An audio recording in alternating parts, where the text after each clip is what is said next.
You're listening to the Spark Radio Network, internet radio like you've never heard before. Innovation, creativity, and imagination are all said to begin with a spark. So fasten your seatbelt and take the ride of your life and listen for the spark. In these uncertain economic times, you've got to do whatever you can to save money. One of our biggest expenses can be our cars, especially when unexpected repair bills hit. Not anymore. If you own a vehicle with less than 130,000 miles, is less than 12 years old, has a warranty about to expire, or even no warranty at all, you could stop paying for car repairs. Roadside assistance, towing, and rental coverage are all included. Don't wait for the next repair. Make one free call right now to see if you qualify. If your vehicle is less than 12 years old, has less than 130,000 miles, even if it's out of warranty, paying for car repairs can become a thing of the past. Call us right now and get your car protected before your next repair bill hits. Get protection and no more repair bills. Call 800-696-1030. Again, 800-696-1030. That's 800-696-1030. 800-696-1030. Joe had huge problems with the IRS. I knew it was coming. I hadn't filed taxes since 1990. All the IRS letters coming in added up to a nightmare. To get up to like $68,000, my heart started beating fast. It's like, there's no way, man. I mean, I ain't going to be able to do this. Then they stopped his paycheck. So that's when I started making phone calls and found U.S. Tax Shield. U.S. Tax Shield went to work immediately. They just took the bull by the horns. What blew my mind is he called the IRS right then and there. So why is U.S. Tax Shield A+ rated with the Better Business Bureau? Joe knows. They saved me a ridiculous amount of money. If you owe more than $10,000 to the IRS or state, choose the company Joe chose, U.S. Tax Shield. It was the best decision I made. U.S. Tax Shield is the way to go. Life is good. Thank you, Lord. Call 800-471-3287. U.S. Tax Shield. Boo-rah. Yes. 800-471-3287. 800-471-3287. The internet will never be the same. You're listening to K98Talk.com. Whoa! Good God, y'all. What is it good for? Absolutely. Let's get started again. Welcome to Opinion Nation. And we stand today on the edge of a new frontier. There is nothing wrong with America that cannot be cured by what is right with America. What makes us Americans is our shared commitment to an ideal, that all of us are created equal. I, too, am America. Now here's your host, Bryce Robbins. Hello, everybody. I'm Bryce Robbins. It's a beautiful Saturday morning. Happy, interim between Good Friday and Easter. Also, happy Purim to all my Jewish friends out there. Happy whatever, if you're whatever other religion that might celebrate a holiday within this time period of yesterday to today or tomorrow. I don't really know, nor do I care. Happy non-denominational day. I don't really give a crap. Anyways, we have a good... So, I've been thinking, haven't been expressing my liberalness enough on this show. Time to really ramp it up. So, we have a couple things to talk about today. One, why is nobody yelling about Baghdad? Two, Ted Cruz is not helping in Israel, and his AIPAC statements were abhorrent, but for some reason he still might get the evangelical vote until yesterday when that sex scandal broke out, which I will talk about later. And I do want to talk about North Carolina, because what is happening in North Carolina is not getting enough attention, and to me it feels like Flint, Michigan again, but for reasons that aren't as clear as you would think. Alright, so first I would like to talk a little bit about Baghdad. Baghdad actually just had a really bad suicide bombing. In fact, even worse than that of Brussels. But the problem is no one's really talking about it. In fact, if you go on Facebook alone, right, and you go onto the trending lists, it's number, not in the top 3. It's actually number, 5 or 6, actually. That means you can't even see it unless you click to see what else is trending.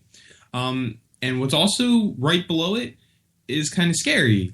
2 people were found having sex in their car and died from emissions 2 towns over from me in Hackensack, New Jersey. So when you compare the two on the trending list, there's Hackensack, New Jersey, 2 towns next to me, and 41 people who are killed in a suicide bomb in Baghdad. Social media, go fuck yourself. And actually, number 1 is a bird landing on Bernie Sanders' desk, which by all means is cool, but the fact of the matter is we're worrying more about a bird on someone's desk than 41 people who were just killed by radical Islamic terrorists. So, big issues, right? Anyways, if you go and look on Facebook, you'll see that no major news source is even talking about this. They're all low-end news sources. A lot of them are just people posting about it. But let me play this video so you get a little better idea. This is from NewsDesk. According to survivors, the bomber walked to the middle of the ground during the post-game awards ceremony. He then detonated his explosives belt as the mayor of Al Asriya village presented a trophy to the winning team. A medic at Iskandria Hospital warned that the death toll, which includes the mayor, could rise from the initial 29. The ISIL faction that controls sections of territory in northern and western Iraq has claimed credit for the attack. Okay. Big issue there.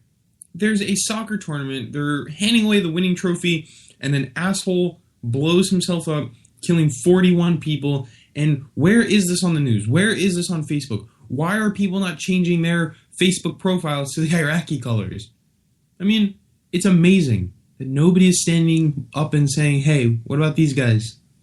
Now, of course, Brussels deserves its moment of prayers and solace, and so did Paris. But no one prayed for Turkey. You notice that? Nobody is praying for Baghdad right now. So I have to really be honest here. I'm getting real sick of this shit where we have a country is having a terrorist attack, and just because it's like, you know, not a Western country, or it's not an ally of the United States, or it's a poorer country, we tend to not give a shit. If you think about it, Africa, we have people starving there. If people were starving in any Western country, we would take immediate action. So I have to be honest here. It pisses me off to see that 41 people died. That's more than in Brussels. And it's barely getting news attention, at least now, okay? At least for now. It's not getting any news attention, but this has all been up for a couple hours now. This is at least a day old, actually, now that I'm looking at it, because we got a post from 16 hours ago. So, I mean, you know, you would think that news agencies would pick up on this, but they're not. So, big problem. You know, really an injustice to these people. Because, again, if this was any other country outside of the Middle East, you would hear about it, you would pray for them, you would care. Or not you, but the American media. So keep that in mind, everybody.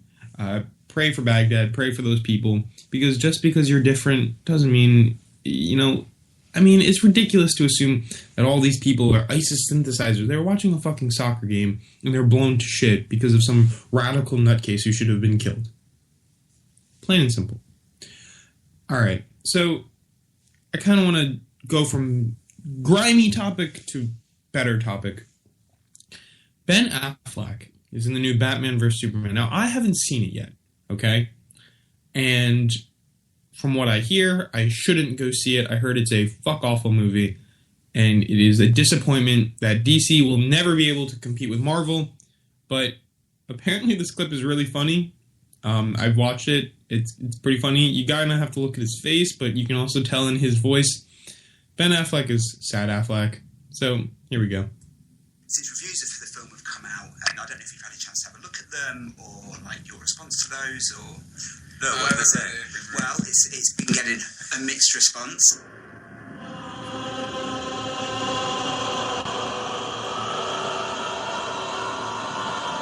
These are quotes saying it's very bad.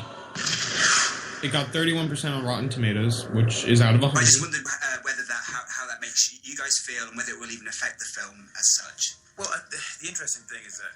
Hello, darkness, my old Alright, at this point, Ben Affleck is looking down. He's depressed. With you again. and the music in the background kind of just says it all. But you can get to the point that Ben Affleck is very sad here, and yeah, it's just depressing here. That was planted in my brain still remains within the sound of silence. Or at least partly have spoken. Ben? I agree. Since refusal for the... So, alright, so Ben Affleck's total emotions there, I just feel bad for this fucking guy. Henry K is going off about how, you know, good the movie is, or how, you know, he feels this way, whatever. Poor Ben Affleck. The fact of the matter is that you'll never get another Christian Bale. I mean, they all suck as Batman. Ben Affleck was a horrible choice to have as Batman. But that's besides the point. All right, I'm moving off this topic. And I kind of wanted to let the music play out because I like that song. So, that's fair. All right, now I want to get on to my next topic, and this should take me into break. This is about Ted Cruz. Now, Ted Cruz is a slithering piece of shit, and he looks like one, but I don't want to attack his looks. I'll just attack his actions. Ted Cruz is an asshole. Like I said in the last episode, while Obamacare was being debated, he stood up there for an entire day, just filibustering it. And, you know, Donald Trump actually pointed out something really good.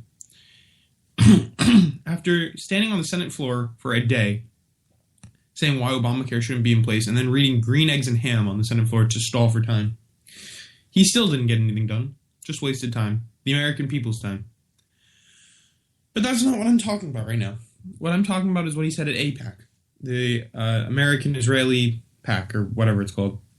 Political Action Committee, I guess. I don't really know. But it's in front of a lot of Jewish people, and he said something that will stun you. And if it doesn't stun you, I'm going to explain why it should. So here's his statements. They're in reference to Donald Trump. Previously, he was offering a two-state solution to the Israeli-Palestinian conflict. But here, listen to Ted Cruz. The previous speaker. Palestine has not existed since 1948.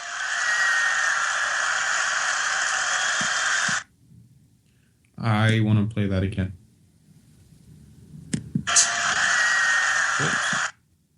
It's not existed since 1948. That is a problem. Okay. We can all go back to my episode with Carrie Wedler where I was debating avidly the legitimacy and the reason for Israel and why Israel is not a bad country. Fair. Israel is a Western-style country. They offer education to everybody. You can have an abortion. You can have gay marriage. It is the pinnacle of freedom and rights, at least in the Middle East. The problem here is Ted Cruz literally just said that Palestine hasn't existed since 1948, which assumes that all of Israel, all of the land of Israel belongs to Israel.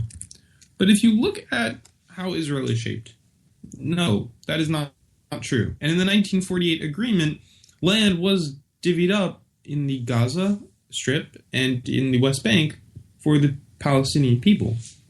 In fact, Israel is not a country separate from these countries, okay? These countries exist within themselves, off to the side, right? And these are where much of Jordan borders is the West Bank, and then you have Gaza to where Egypt is. My problem here is that if you really want peace, long-lasting peace, then this is not a solution. If anything, this just exacerbates the problem. And it's a shame that you have such a provocatory statement like that. Now, I will always stand with Israel. I have an Israeli flag in my room. I think Israel is a wonderful country. And rightfully so, Israel should stand up to Jordan, to Egypt, to the Palestinian government, Hamas, to Syria, whatever government may be trying to destroy it, and obviously stand up to it. Not a doubt in my mind. Absolutely. Additionally, I do believe that the U.S. Embassy should be moved to Jerusalem. That should be without a doubt.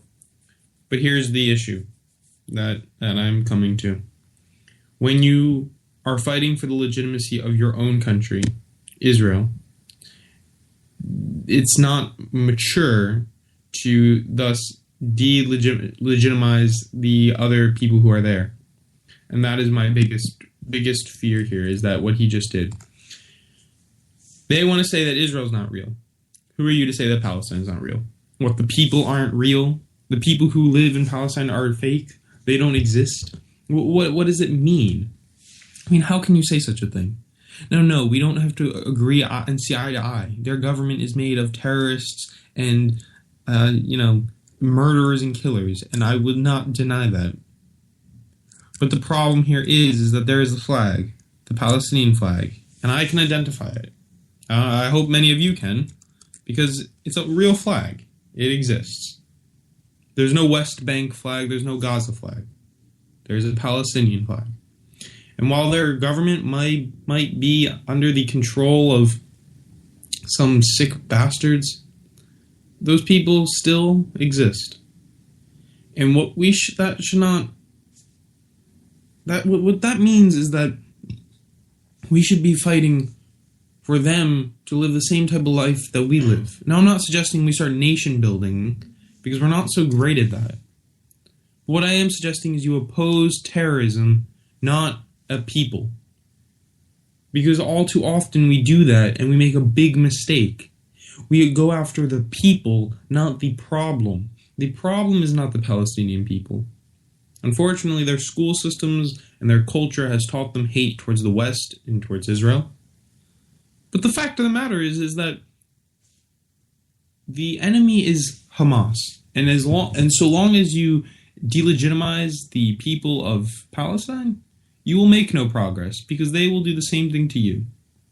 If Israel wants to make long-lasting peace, what they need to do is stand with the people and stop the terror at all costs. So that means if a bomb comes over, yes, bomb them back. Take out their bombers. Take out their mortars. Take that shit out. Of course, there is no place for terrorism and there's no excuse for it, and I'm not trying to excuse it. But the fact of the matter is, Ted Cruz's statement is actually false. If you look at the 1948 treaty, there is land that is divvied out for Palestine. There is a country of Palestine. Most countries recognize this country, which I don't know if I agree with. Because we shouldn't be giving legitimacy to a terrorist organization that is Hamas, which controls the government. Ultimately here, we have to look at it out of my lens, how I'm looking at it, because that is the only way we will ever have peace. Hamas is a terrorist organization. You gotta get rid of them. And you have to give the people the whereabout. So essentially saying, if you get rid of your government, we will work towards peace. Right? That's happened before. But so long as Hamas is in power, so long as Hamas treats Israel the way they do, of course they can never have peace. But my fear is that the Israeli government in power does not want peace. Then Benjamin Netanyahu is not a man who wants peace. While he's a great talker, an amazing debater, he was the number one debater in his high school, he seems ever more hawkish. But again, as he could and rightfully should feel. I mean, you are living in Israel, you're not living in New Jersey, so who am I to, make that comment? But I fear that peace will never be reached so long as we continue down this path of delegitimizing or not legitimizing each other's way of life, each other's countries. It's such a backwards way of thought and should not be done with. It should be done away with, excuse me. So I'm really sick of the bullshit that spews out of Ted Cruz's mouth. Because here's what he's doing. He's pandering. He's pandering to the religious Jews in this country. And it's amazing that that's what he would revert to. And I can't believe I'm saying this, but Donald Trump's statements were far better than Ted Cruz's at AIPAC, which is kind of weird. He was saying how, we'll sit them down together, make a deal, whatever. All right, so while that might not actually work, or might not actually happen, at least it was better than what Ted Cruz said. Ted Cruz is a excuse my French, but dick face. That's what he looks like. And I hate him. And I think he's a real slithering piece of crap. And now I would like to move on to his funny fucking comments about the National Enquirer. So I'll actually play this clip. And it's just Ted Cruz blames Donald Trump for the National Enquirer story, and then I have something to read to you afterwards. The National Enquirer released a story this week claiming a Washington insider has released information regarding presidential hopeful Ted Cruz and his alleged 5 mistresses. The Texas senator has already spoken out against the accusations, saying they are, quote, garbage and lies. He is taking aim at Donald Trump and accusing him and his associates of orchestrating the smear campaign.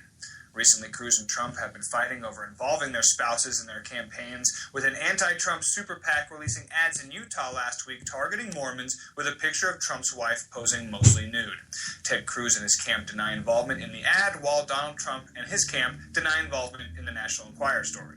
Trump released his statement on the matter, hoping it isn't true and keeping his distance, but highlighting the fact that the National Enquirer has been right regarding infidelity stories such as John Edwards and Tiger Woods. The story, whether true or not, already has many intricacies, with connections between former staff members of Cruz working for Trump, Trump's relationship with the media company which owns the National Enquirer, and a Ted Cruz-affiliated super PAC donating $500,000 to Carly Fiorina's campaign fund in July of last year, which is being touted as alleged hush money.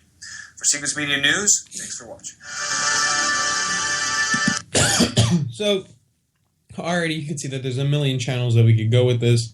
But because Ted Cruz is such a cockface, I just want to kind of continue it here. Look, I don't know if it's true. And I almost feel empathetic because I can't imagine what it must be like. Like Ted Cruz said himself, the feeling of explaining this to his kids. I don't know if it's true. And I'm not going to say I do. I won't lie and blame him any further. What we do know now is that it's coming out that it's Marco Rubio's groups that are, promoting this. But my issue is a little different. My issue is actually far different, and we'll take this into break, where then we will talk about the main story today, afterward. The problem here is that Ted Cruz is a man who stated, quote, "My Christian values will guide me through my presidency." Excuse me, I'm sorry. My Christian values will guide me through my presidency.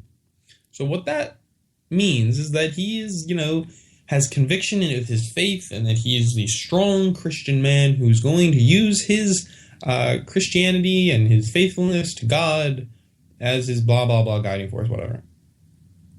Bullshit. BS. If this is true, we have an issue. And Cruz, as Rick said in the last show, is done.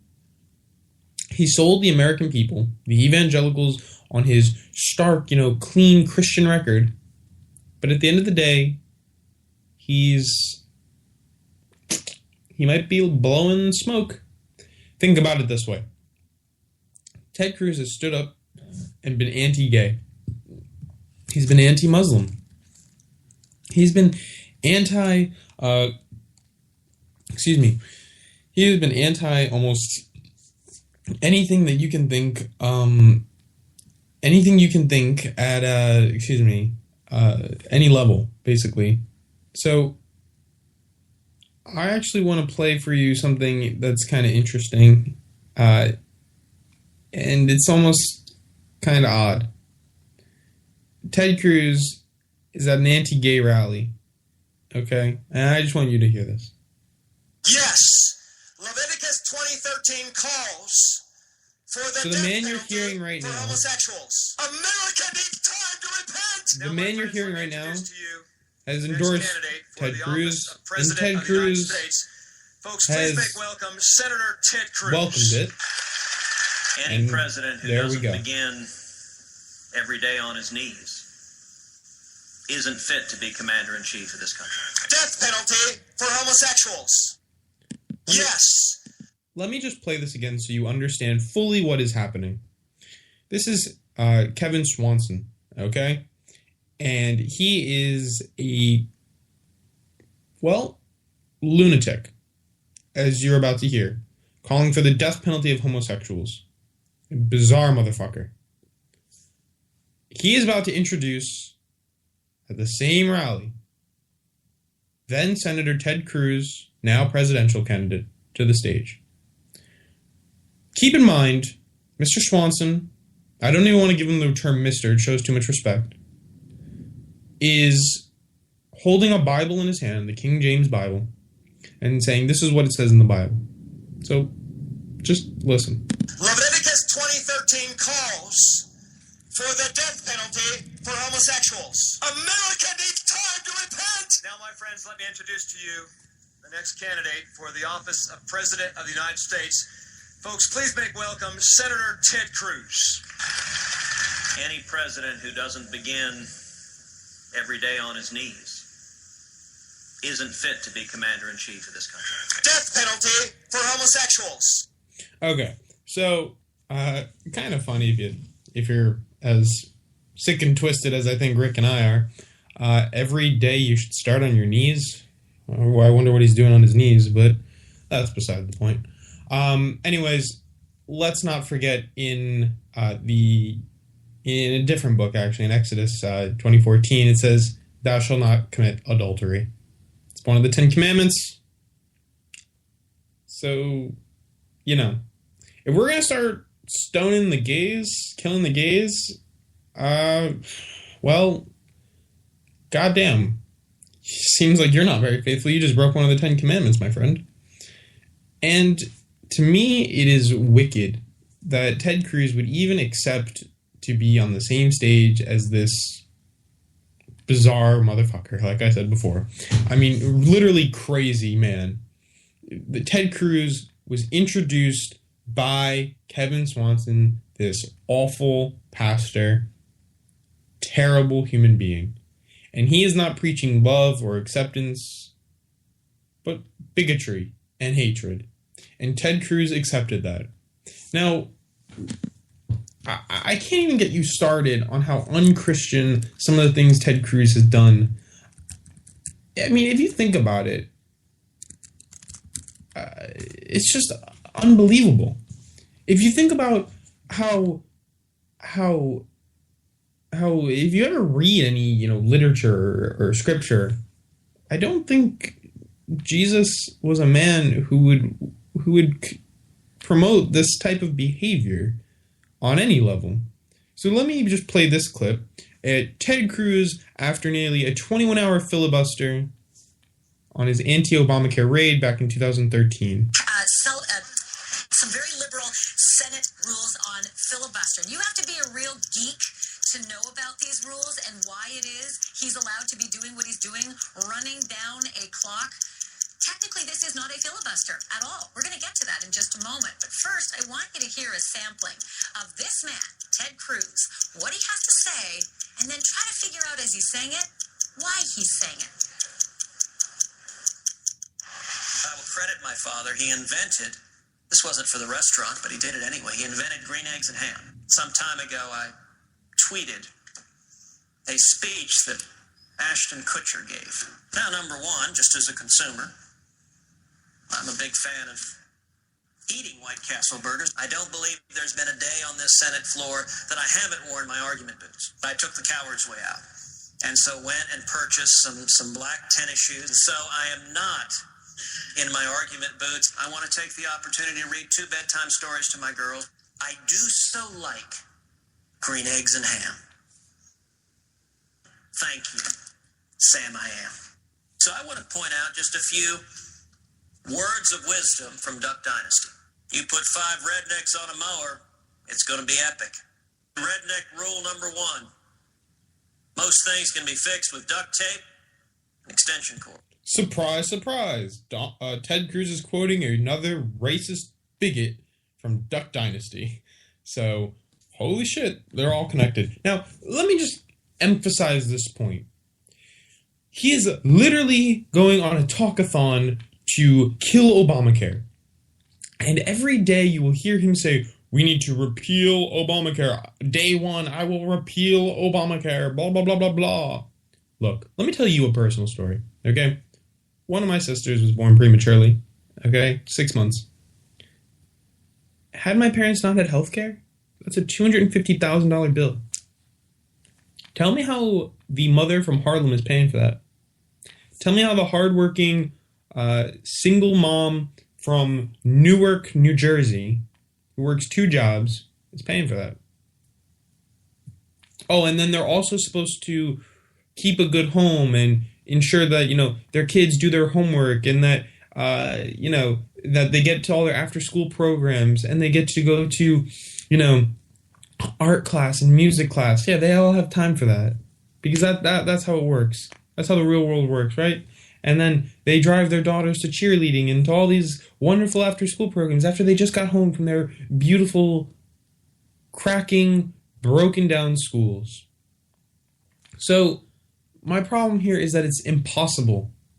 And Obamacare at least takes a shot at it. Now, nobody is saying Obamacare is perfect. It absolutely is not. And I've been one of the liberals who's always saying Obamacare needs change. But what this asshole is doing is not changing anything. Gandhi once said, be the change you wish to see in the world. And Ted Cruz is reading Green Eggs and Ham. So twiddle your thumbs, I guess, while Rome burns, so to speak. All right. That's all I have for right now. We're going to break, and then we're going to come back. We're going to be talking about North Carolina, their discrimination laws, and how it is total BS. All right, I'm Bryce Robbins. This has been Opinion Nation. We'll be right back after this quick break to pay some bills. Catch you later.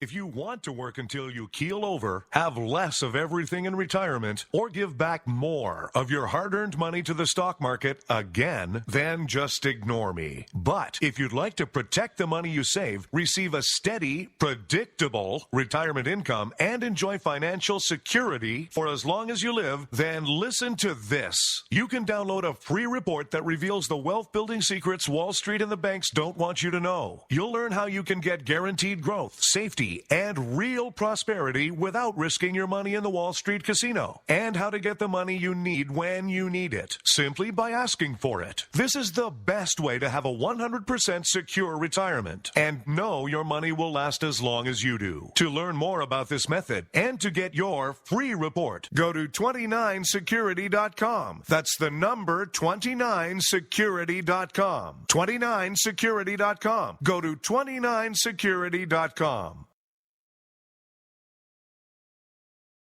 Hey folks, Slickery Trigger here. I'd like to take a minute to tell you about Rebel Road Tactical. As a defensive pistol instructor, I've had the opportunity to observe many different holster designs and configurations. And one thing is clear. Many of my students won't carry a pistol. Or worse, they'll carry one without a holster at all. Holster designers aren't making holsters for normal people.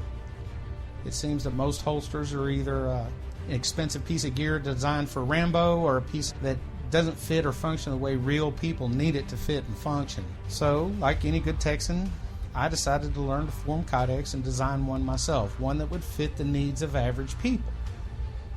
The result is the Rebel Road Tactical CRT Modular. The CRT stands for Carry, Range, and Training. Its thin and lightweight curved design minimizes printing and is adjustable to fit just right for superior comfort and function. Check us out after the show at rebelroadconcealed.blogspot.com.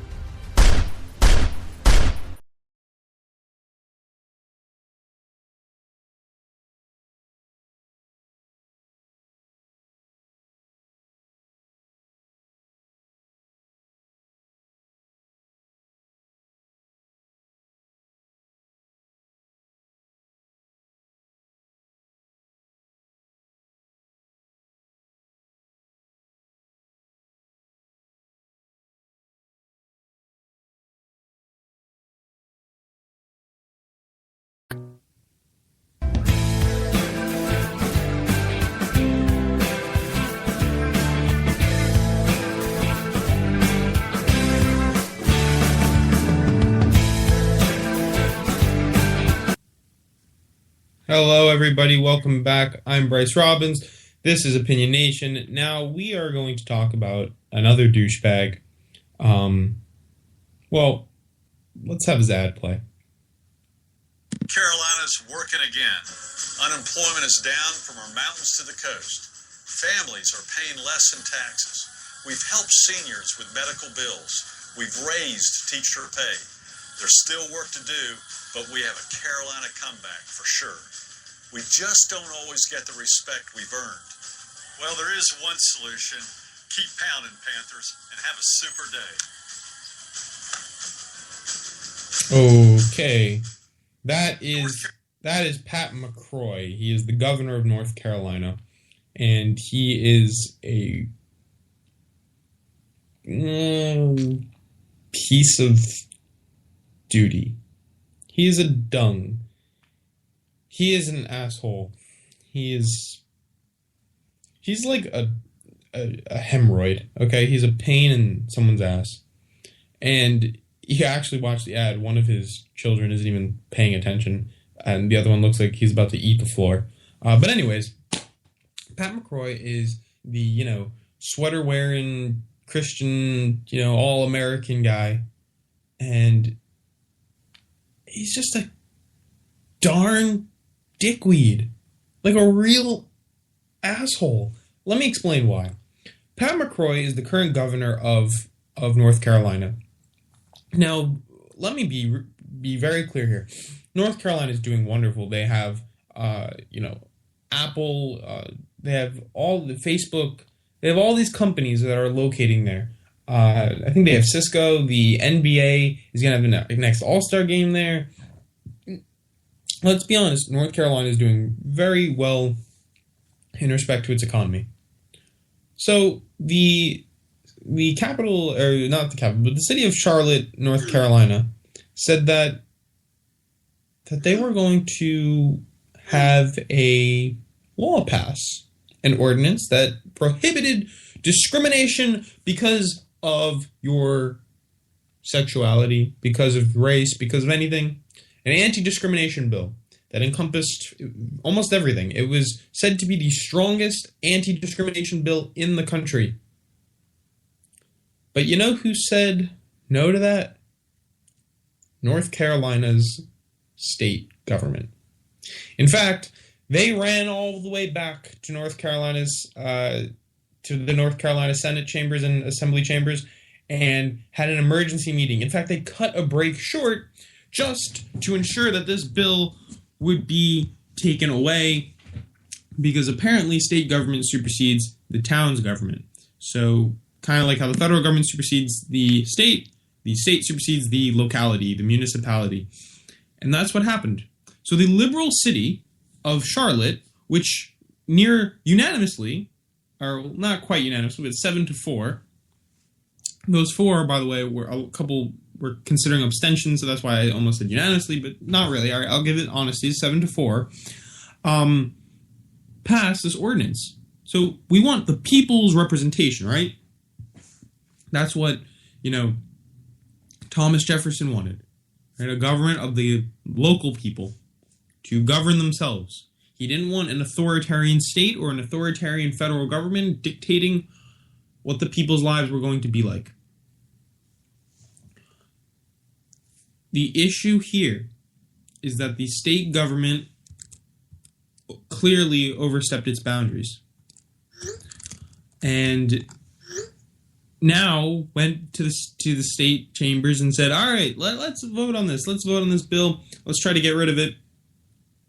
And you know what they did? And it's pending right now. And it's looking like they are getting rid of it. And there's boycotts. And there are people who are really getting up in arms about this, as they should. Because what's the point of electing local municipalities to pass these ordinances, to pass, what is the point of local government if the state government is just going to be big bad state government and come in and deny the people what they want? Big problem there. Big freaking problem. Because this is just bigotry and and just discrimination at its core. You can legally, in the city of Charlotte and in the state of North Carolina, you can legally fire somebody because they are transgender, because they are gay. And that is a problem. And I see this as a huge problem to our society. Does a gay person, does the dopamine in their brain, is it gay dopamine? Is it any different than a straight person when they fall in love? Right? When a gay person sees another person they find attractive or they fall in love, is the chemicals in their brain gay? Is it different than the love we feel for a straight person? Is the love that a husband feels for his wife different than the love that a husband feels for his husband? And I would answer that question with a big N-O. And I'm sick of all this Christian value bullshit that we've been hearing. Oh, we need to stick to our Christian values. For God's sakes, if you really want to get down to it, the Bible can be interpreted many different ways, and not necessarily in the sense that we should be killing homosexuals. Because we want to interpret all that, then we should be interpreting where it says that we should kill our kids for being disrespectful, or we could kill our wife if she's not a virgin. These are the types of things that we could also take into account. But I don't really want to sit and talk about a freaking book. I want to talk about how this law is hurting people's lives and the government is responsible for it. This is where I hate big government. This is where I want local government. Now, yes, I'm obviously a liberal, so I do believe that the federal government obviously has its role to play. But not in this sense. Not where the state government is just going to step in and play big brother to a municipality that clearly and fairly passed an ordinance that prompted anti-discrimination laws. Because what that means is that nobody would get fired for being who they are. Now, this actually brings me to the overarching thing that I wanted to get to. The notion of labels. The notion that we are different. And how much it separates us. If you think about it, right now, in North Carolina, they are arguing over the fact that an employer can fire you because you're gay. That is such a backwards, sick way of thought that because I love somebody different than who you love, I can be fired for that. It blows my freaking mind away. How in 2016, when these people are allowed to get married, are treated, are treated any differently. You know when you get those like acidy burps? Just got one. Ew, really ruined my point there. Maybe God's sending me a sign to shut up because he doesn't like gays. I don't know. My point here is that it's unacceptable to treat people differently based on who they love, and it's all because we label people. Oh, I'm sorry. Did I break your concentration? The sooner we choose to break these labels, the sooner we will move to a true equality. And what I mean by that is enough with these boxes that check off whether you're black, white, red, brown. Enough of defining ourselves as a certain race, because in all reality we are, yes, and I know it's cliche, but we are one race. We are the human race. And the fact that we define ourselves based on these arbitrary terms is so ridiculous. I mean, Neil deGrasse Tyson, scientist and awesome guy, was recently in an interview where he said, defining myself as a family with a mom and a dad, it's so arbitrary because we are all related. Okay? We all come from a common ancestry, which spawned out of, somewhere they say in Kenya. And we migrated over a couple 100,000 years. And 30,000 years has been the existence of modern humans in our modern continents. There is no biological difference. And I'm going to play a clip for you, but, they say that race was invented in the 15th century by the Pope and by the, I believe it was the Portuguese government, to justify its slave trade. Which, yes, that means slavery outdates the notion of race. In Rome, they used to classify themselves not by the color of their skin, but by their class level. So while I'm not saying that that's really any better, it's just kind of interesting. Millions of people didn't classify themselves by race. The notion that I'm black, you're white, you're Jewish, you're Christian. I mean, well, religion did divide, race didn't. And I just find that to be interesting. Now, homosexuality, also viewed differently in Greece and Rome.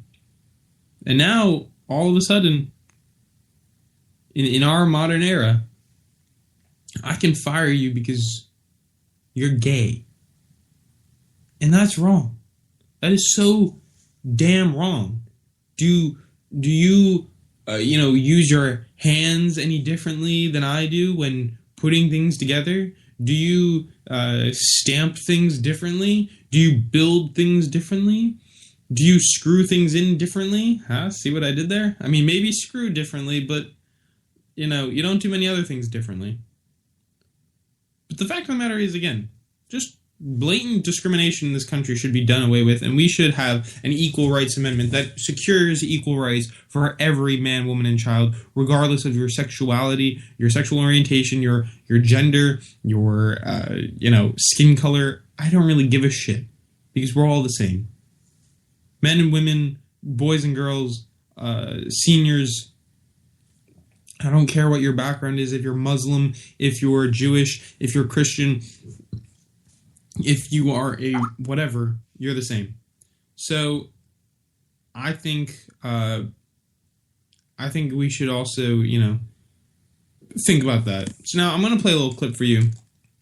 And it's kind of I don't know, I like it a lot. I've listened to it a couple times, and it's good. It's called I'm Not Black, You Are Not White. It's by Prince EA.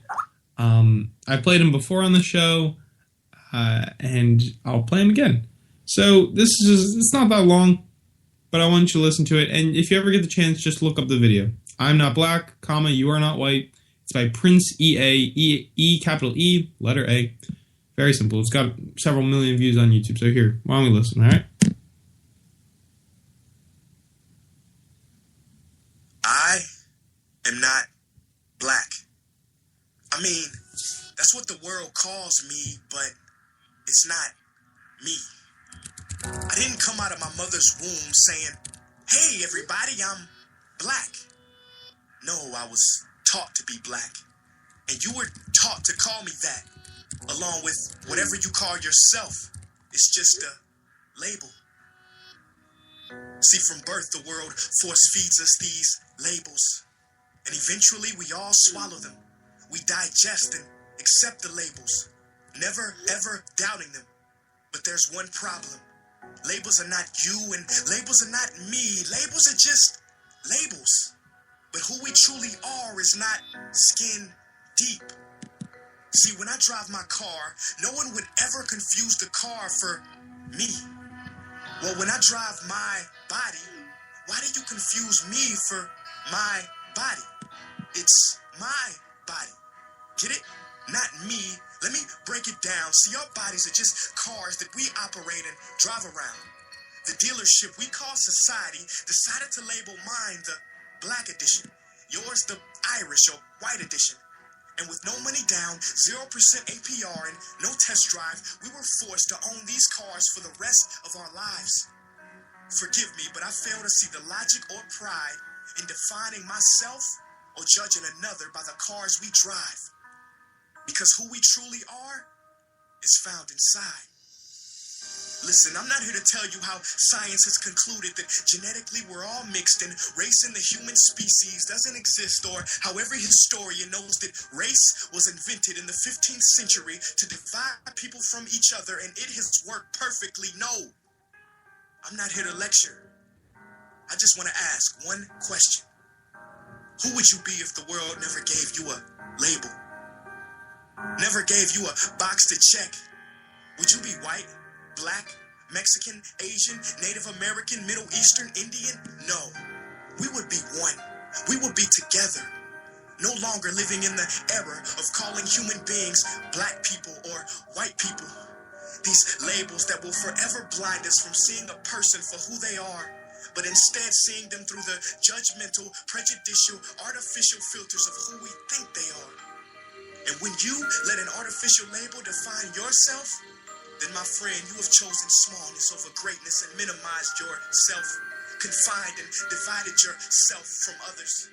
And it is an undeniable fact that where there is division, there will be conflict, and conflict starts wars. Therefore, every war has started over labels. It's always us versus them. So the answer to war, racism, sexism, and every other ism is so simple that every politician has missed it. It's the labels. We must rip them off. Isn't it funny how no baby is born racist, yet every baby cries when they hear the cries of another? No matter the gender, culture, or color, proving that deep down we were meant to connect and care for each other. That is our mission, and that is not my opinion. That is the truth. In a world that has sold us fiction, please listen. Labels only distort our vision, which is why half of those watching this will dismiss it or feel resistance and conflicted. But just remember, so did the caterpillar before it broke through its shell and became the magnificent butterfly. Well, these labels are our shells, and we must do the same thing so we can finally spread our wings. Human beings were not meant to be slapped with labels like groceries and supermarkets.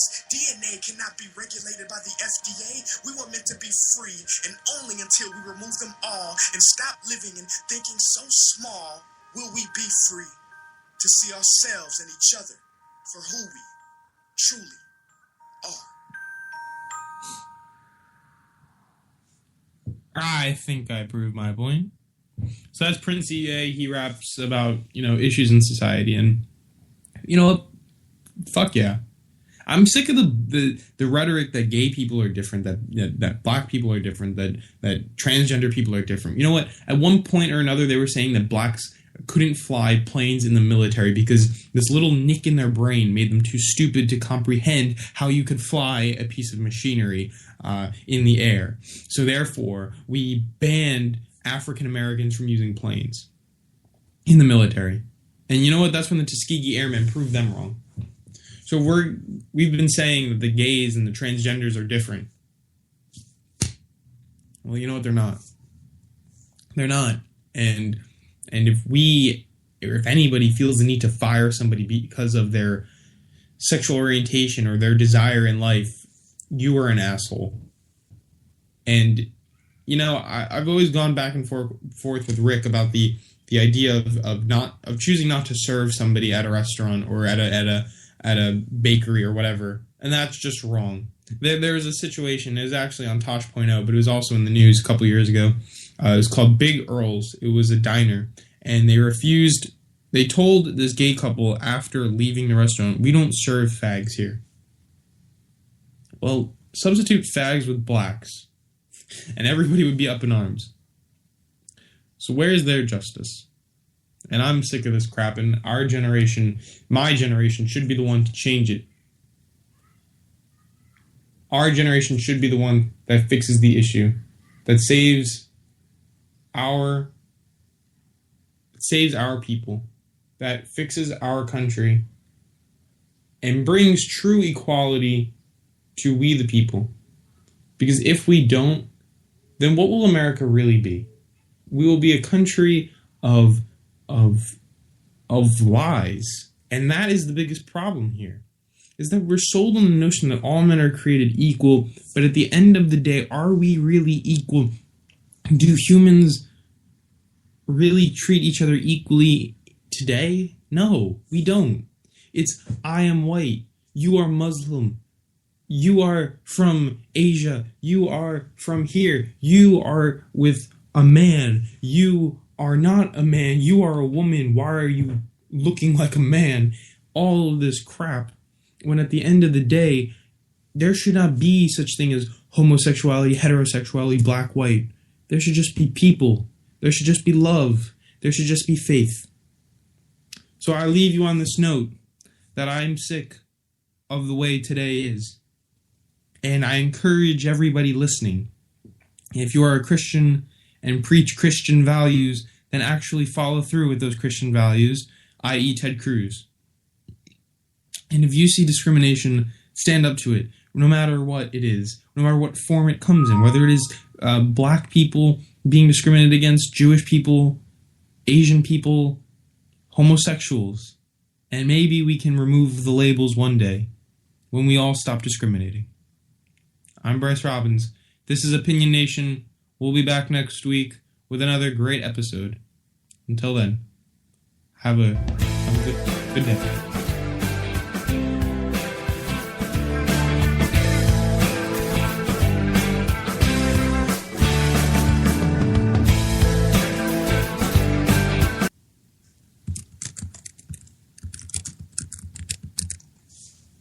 All right, folks, I don't get to do this often, but we do have a breaking news story here that just came across the wire. For those of you who were paying attention to Finding Common Ground earlier, one of the points that kept being returned to was a Washington Times supposed journalist who was trying to bring legitimacy to the Cruz story. It has now come to light that this individual has now been separated from the Washington Times, and he has deleted any tweets confirming the story, other than one that he now says, as far as he's concerned, one of the people involved in the story is getting a raw deal, and he still believes it to be true. But the Times has severed their association with this gentleman over the social media scandal, and at this point, as far as I'm concerned, it just leaves credence to the same clip that I played earlier, stating that one Mr. Michael Savage was telling Trump to distance himself from this as quickly as possible. This has been a breaking news development here live on K98Talk.com. We now resume regularly scheduled programming. You have a good day.